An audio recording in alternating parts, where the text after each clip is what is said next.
இன்றைய இறைவார்த்தை.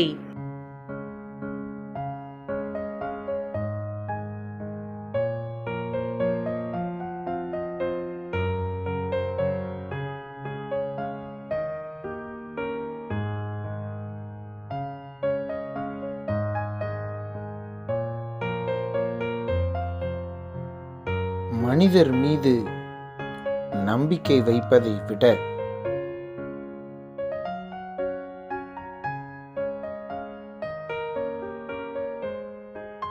ஆண்டவரிடம் தஞ்சம் புகுவதே நலம்.